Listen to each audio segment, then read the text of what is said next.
Morning student, आज हम class 5th में सब्जेक्ट ईवीएस में आपको चैप्टर नंबर 7 एनिमल्स इंडेंजर्ड की रीडिंग आगे कराएंगे। कल वीडियोस में हमने आपको इस चैप्टर की रीडिंग 1 पेज रीडिंग कराई थी, उसी को कंटिन्यू रखते हुए उसको हम रीडिंग को आगे बढ़ाएंगे। सभी बच्चे अपनी अपनी बुक ओपन करेंगे और ध्यान से रीडिंग करेंगे और समझेंगे भी। तो चलिए अब हम इसकी रीडिंग फिर से स्टार्ट करते हैं। Ponies, asses, mules, camels, elephants are used as means of transport and to carry loads. यानी कि पोनीज और जो गधे, खच्चर और ऊंट, हाथी जो होते हैं, ये इन सब को मीन्स ऑफ ट्रांसपोर्ट यानी कि परिवहन के साधन की तरह इस्तेमाल किया जाता है। खच्चर, गधे, घोड़े, हाथी, इन सबको परिवहन के साधन की तरह यानी एज ए ट्रांसपोर्ट यूज किया जाता है। और साथ ही साथ इन्हें सामान ढोने के लिए एंड टू कैरी लोड्स यानी सामान ढोने के लिए भी इस्तेमाल किया जाता है। They are often called beast of burden. उन्हें बोझ उठाने का वो भी कहा जाता है, बीस्ट ऑफ बर्डन। उन्हें एक ऐसा नाम दिया जाता है। We get cod liver oil from fish and pearls from oyster. हमें मछलियों से और मोती के वो जो सीप होती है, एक शेल जैसा जिनमें से मोती मिलते हैं, सीप, उस मोती के सीप से हमें कोड लीवर ऑयल मिलता है। Skin of animals like crocodiles, snakes, camels is used to obtain leather. जानवरों की खालें जैसे मगरमच्छ की, सांप की, ऊंट की, इन जानवरों की खालों का इस्तेमाल लेदर यानी चमड़े को प्राप्त करने के लिए किया जाता है।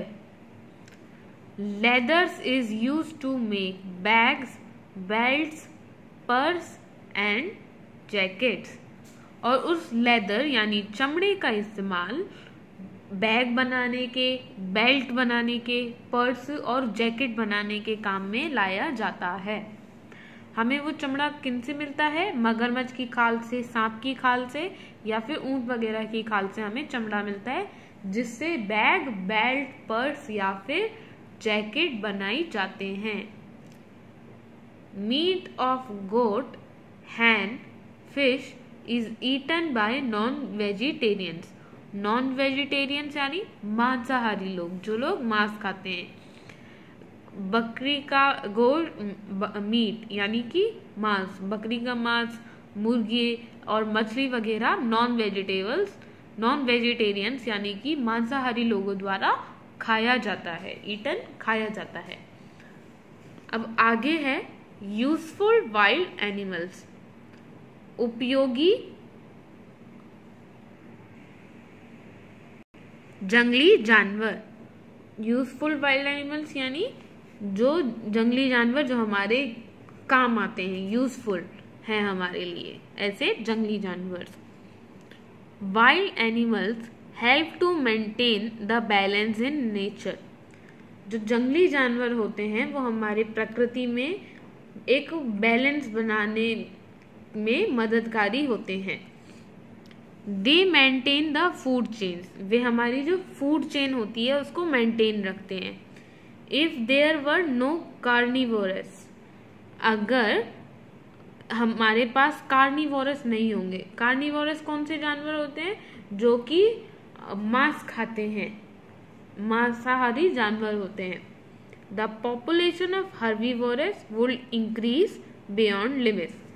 अगर हमारे पास मांसाहारी जानवर, जो मांस खाने वाले जानवर यानी कार्निवोरस नहीं होंगे, तो जो हर्बीवोरस होते हैं, जो कि वेजिटेरियंस होते हैं, जो कि शाकाहारी जानवर होते हैं, उनकी जो संख्या है, जनसंख्या है, पॉपुलेशन है, वो इतनी बढ़ जाएगी जिसकी कोई लिमिट नहीं होगी। Which would decrease the number of plants and vegetation, converting the green area into an arid one. इससे क्या होगा, अगर हर्बीवोरस जो जानवर है उनकी जो पॉपुलेशन है बहुत ज़्यादा इंक्रीज हो जाएगी, तो इससे क्या होगा कि जो प्लांट्स वगैरह हैं, जो पेड़ पौधे वगैरह है, उनकी जनसंख्या कम होने लगेगी और बहुत ज़्यादा कम, इतनी कम हो जाएगी कि जो वो हरा भरा एरिया, जो ग्रीन एरिया है, वो पूरा एरिड यानी ऐसा सुनसान बंजर टाइप या बर्फीला टाइप हो जाएगा। We would be deprived of food and fresh air, और हमारे पास भोजन की और साफ शुद्ध हवा की कमी होने लगेगी। That are provided to us by plants, क्योंकि वो हमें, that are provided to us by plants, क्योंकि वो हमें पौधों से, पेड़ों से ही मिलती है। टू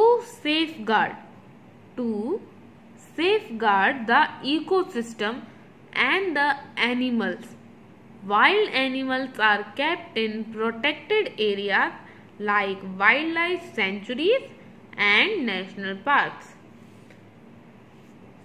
हमारे इकोसिस्टम को और जानवरों को बचाने के लिए जो जंगली जानवर जो होते हैं उन्हें एक प्रोटेक्टेड एरिया, एक सुरक्षित स्थान पे रखा जाता है, जिन्हें हम वाइल्ड लाइफ सेंचुरीज और नेशनल पार्क्स कहते हैं। तो इस पैराग्राफ में एक बार फिर हम देखेंगे हमने क्या पढ़ा।